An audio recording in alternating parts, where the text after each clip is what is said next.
Today on the Resilient Retail Game Plan, I'm joined by Petrina Reddy, a former client and the founder of Saints at Sea, an interior design studio and growing retail chain based on the Portuguese coastline. From opening her first shop in Ericeira to now running 4 stores alongside her design work, Petrina shares how she's balancing creativity with the realities of growth and the lessons she's learnt along the way. Welcome to the Resilient Retail Game Plan. I'm Erdly, and in the next few minutes, you're about to get powerful real-world retail strategies from insights shared both from my guests and myself, backed up by my 25 years in the retail industry.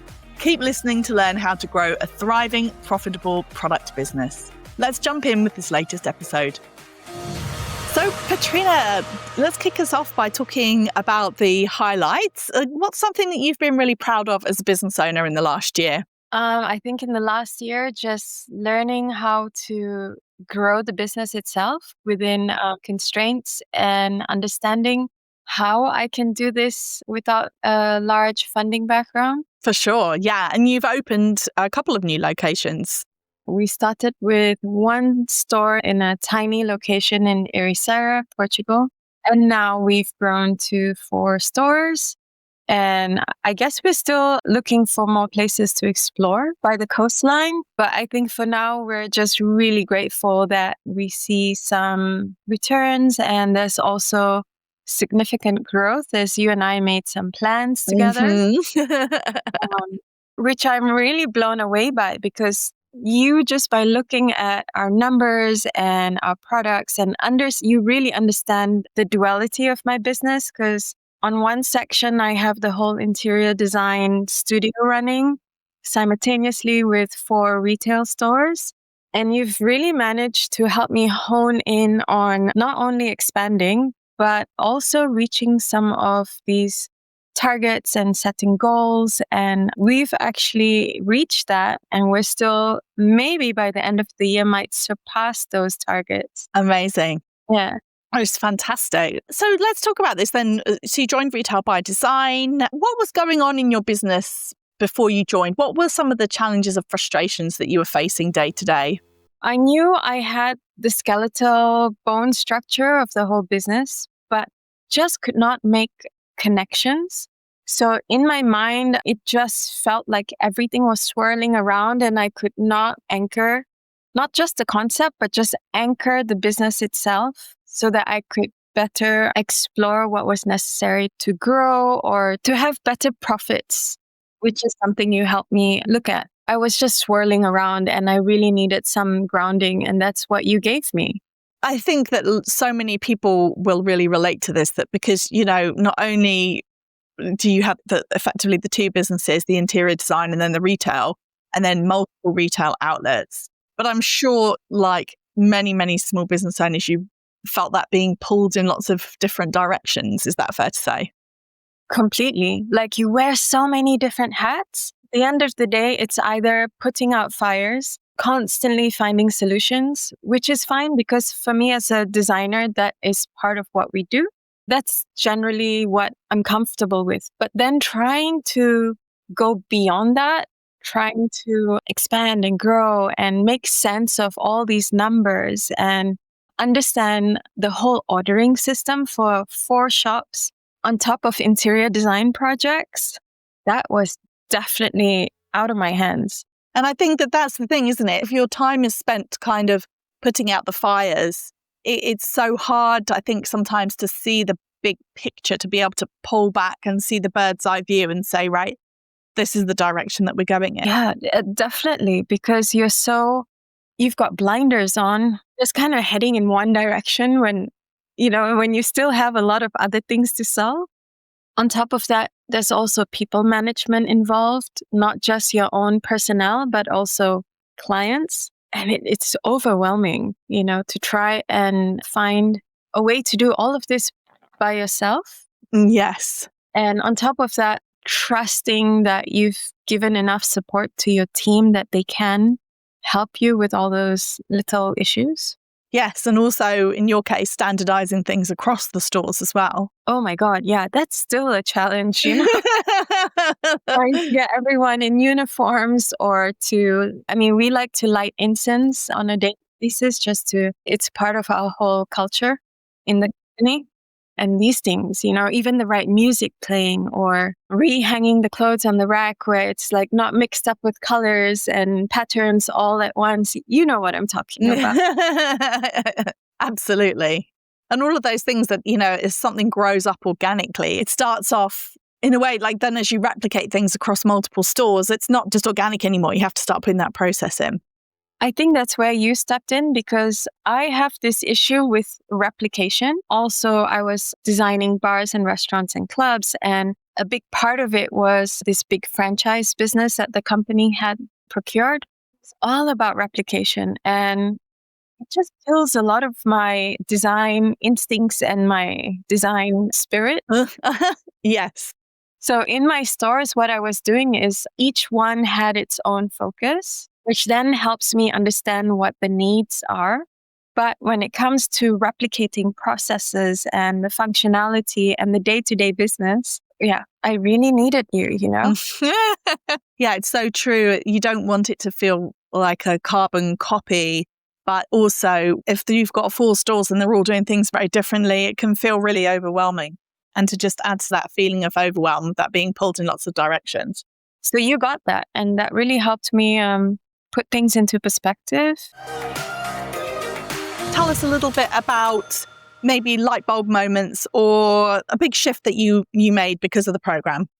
Oh, that's easy. It's you can do this.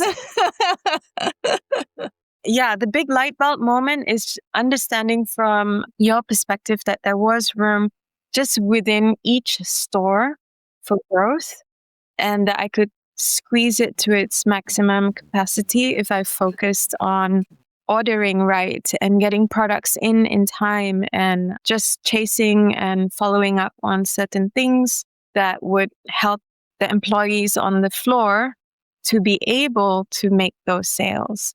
So those were light bulb moments because I thought, this is it and this is how it works and that's as far as it goes, And when it comes to the interior design studio, just after conversations with you and for me trying to identify that for the longest time, I kept thinking they were 2 separated entities and it would be easier to just have them not involve each other.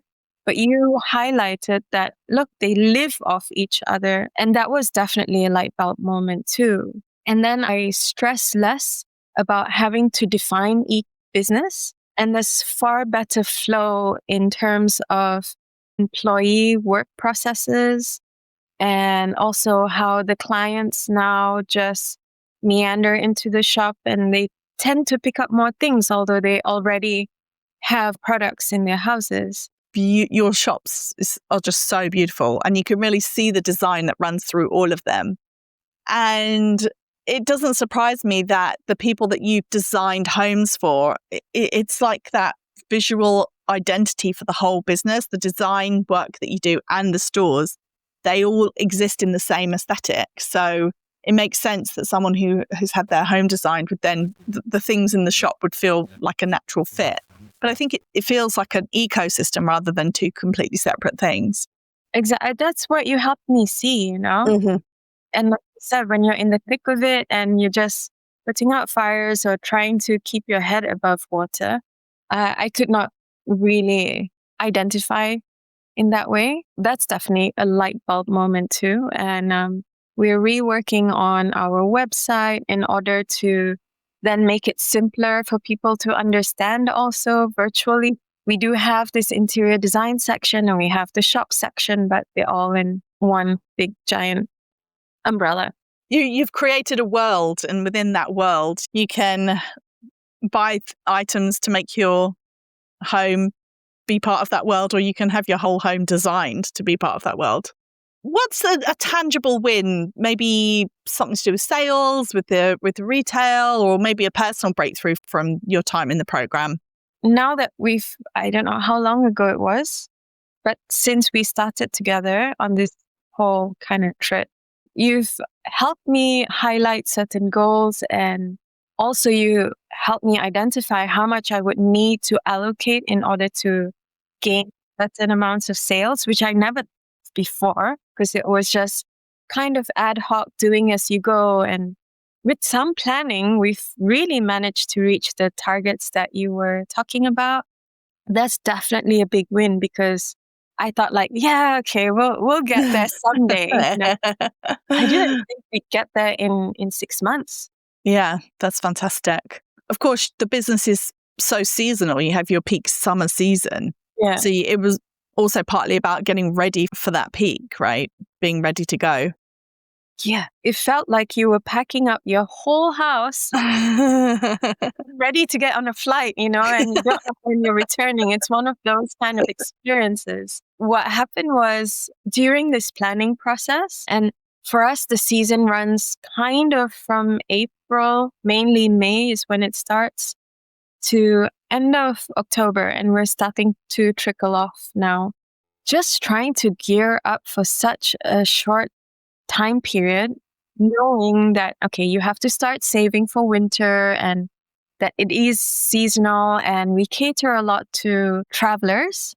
I wouldn't necessarily say tourists because the people that we attract, they tend to come back and visit us again on their journey. And we've also had people that have traveled through Portugal and they tell us, oh, we were at your shop up in Porto and then we're going to Qatar now. And we're becoming a bit of a road trip too, So planning ahead has been brilliant. What advice would you give to someone who's listening to the podcast who'd like to grow, or maybe they've got bricks and mortar and they'd like to expand? You know what I realized that I lost until I came to you was my inner voice. I was really doubting that a lot because of everything swirling about just putting out fires.